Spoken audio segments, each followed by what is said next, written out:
Now, you guys all know, as sim racers, we hate getting punted. But in this race, it wasn't just acceptable, it was a requirement. In fact, for the first time in sim racing history, we wanted to get punted.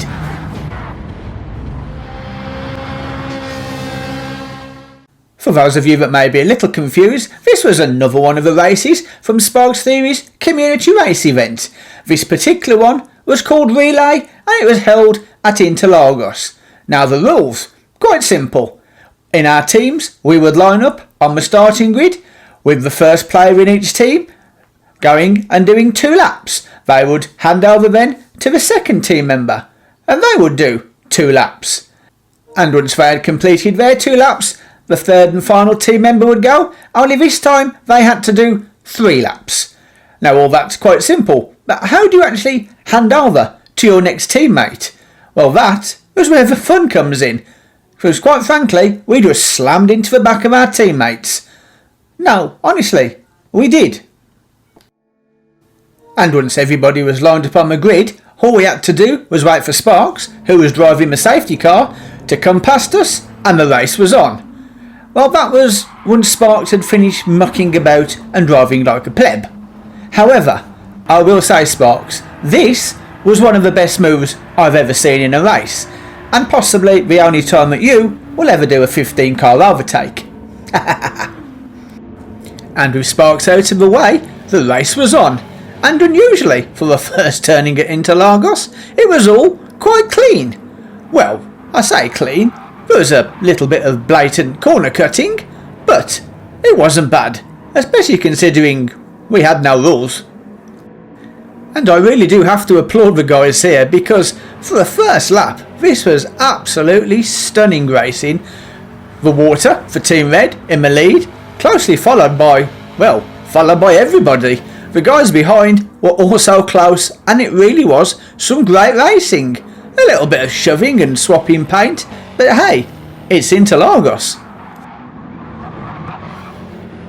And as they come round the last corner, it's Hogston in the lead for Team Blue.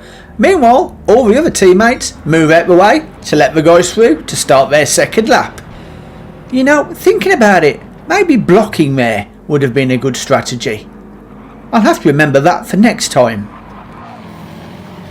And as with the first lap, the guys were putting in some fantastic racing. It was close, it was fast, it was hard but fair, and everybody was pushing. Some of them pushing a little too hard maybe. And with Hogston retaining the lead at the end of lap 2, it was time for the first drivers to hand over to the second, and all of us had the same idea. Prepare for ramming speed. And with the not so subtle first handovers completed, it was time for the guys doing the second stint to get underway. Zolkan for Team Blue in the lead, closely followed by me, taking a dubious line, shall we say. In third place, Team Red, fourth, Team Black, and bringing up the rear we had Team Green, with Late One, living up to his name. Now, with Team Green bringing up the rear, the rest of us were out ahead, battling for positions. Particularly myself, who was battling with Zolkan for first place, and for a moment I actually managed to move up into first. Unfortunately, I overcooked it yet again and went wide, basically giving the place away. Typical. And that meant that I dropped down to third place. However, I didn't stay in third very long, because George decided he wanted third, and he was going to get it any way he could. You son of a bitch! You did that on purpose! And with my undignified relegation down to 5th place, it meant that as we come up to complete lap 3, it was Zolkan in first for Team Blue, closely followed by Michael Massey for Team Black. Now, we all know that Michael Massey is a big Verstappen fan, but I bet you didn't know he also likes to use the Verstappen let's run the opponent off the road technique. And as the middle stint guys come up to complete the end of their second lap, it's time for the handovers, which were about as subtle as they were the first time. Well, that's if you can be subtle. when you're slamming into somebody's rear end at 140 miles an hour. And we'll just jump ahead to the penultimate lap, which begins with Susie Q pulling a very naughty pit manoeuvre on Beloff, but I guess some people will just do anything to take the lead. And with Beloff out of the way, that meant we had Susie Q in the lead for Team Red, closely followed by Stampy for Team Blue. And, well, to be fair to both of them, they drove really well. Fast, clean, fair racing. Me, personally, I'd have punted her off first chance I get, but that's just me. And as they come round to complete their third and final laps, I'm fairly sure, Susie, that that's referred to as moving in the braking zone. You are a bad girl. Now, as we skip ahead to the final stages of the final lap, you can see that everybody was quite close together.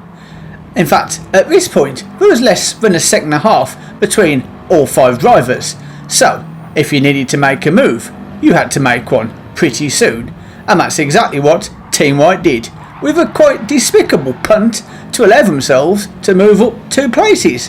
But hey, like I care, I'm Team White. Go Team White. And despite a quite valiant attempt by Scooby to regain one of the places he'd just been mugged out of, Dell managed to hang on to 3rd place for Team White.